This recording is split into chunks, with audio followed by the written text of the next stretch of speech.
Teisha Bader with the JBS News Update for Thursday, July the 28th, 2016.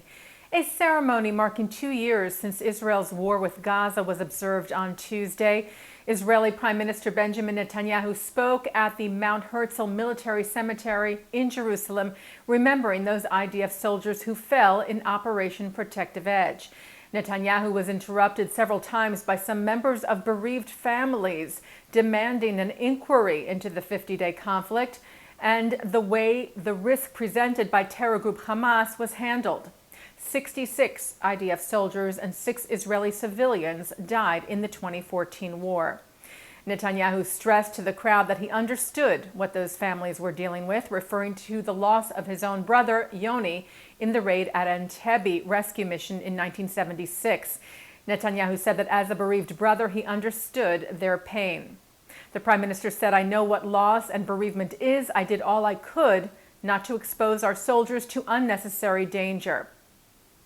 Meanwhile, the Times of Israel reports that Israeli officials said yesterday that Israel continues to deal with the threat of terror tunnels, many of which were destroyed during Operation Protective Edge. They said new tunnels were being built by terror group Hamas in Gaza at a high rate, saying that Hamas is digging more than 6 miles of tunnels each month towards Israel.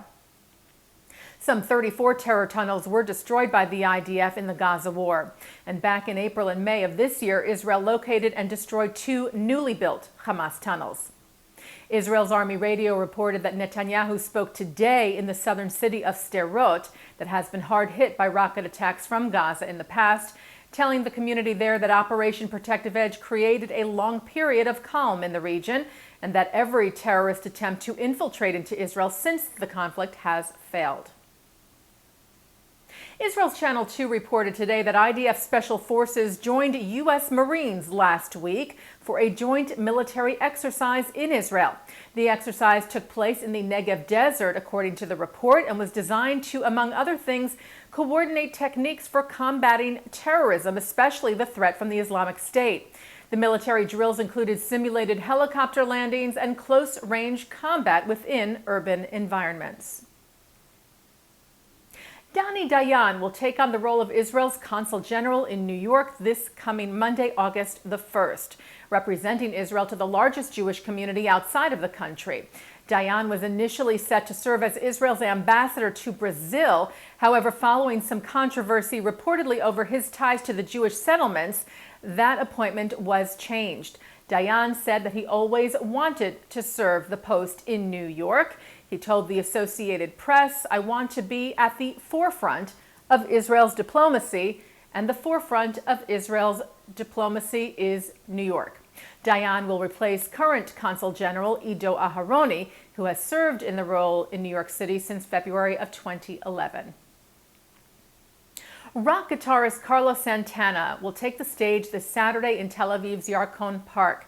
Santana will travel to Israel with 11 musicians, said to be the original group he performed with at Woodstock back in 1969. The Grammy-winning rocker is performing in Israel despite pressure from the BDS, Boycott, Divestment, and Sanctions movement, that tried to make him cancel the concert. He told Ynet that he will donate proceeds from the Tel Aviv show to Israeli and Palestinian children. Back in June, Santana released a video which was posted by pro-Israel educational organization Stand With Us about his upcoming arrival and performance. Hello Israel, I am Carlos Santana and we are excited to come back to Tel Aviv and bring a musical message of peace, love, and an end to conflict. Spiritual awakening. Like Bob Marley's One Love, John Lennon's Imagine, and John Coltrane's A Love Supreme, the band and I bring our open hearts and a musical energy that will resonate within your soul long after the last note has been played. We look forward to seeing you at Park Hayarkon. Shalom. Assalamu alaikum. Peace. And taking a look now at our programming for tonight on JBS for Thursday, July the 28th. At 7:30, remarks from political activist Jeremy Hamans. At 8 o'clock, author Daniel Goldhagen talks about the resurgence of anti-Semitism across the world from the JBS's coverage of the Conference on Global Anti-Semitism held at Kane University.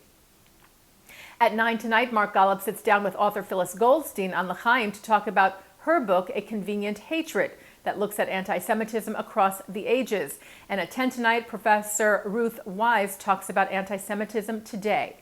And coming up right after this newscast tonight at 6:30, Mark Golub speaks to Patrick Clausen of the Washington Institute for Near East Policy, who analyzes the way Iran has or has not complied with the Iran nuclear deal and suggests how the next president is likely to deal with Iran. That's on tonight's In the News. And that's the JBS News Update for Thursday, July the 28th, 2016. I'm Teisha Bader.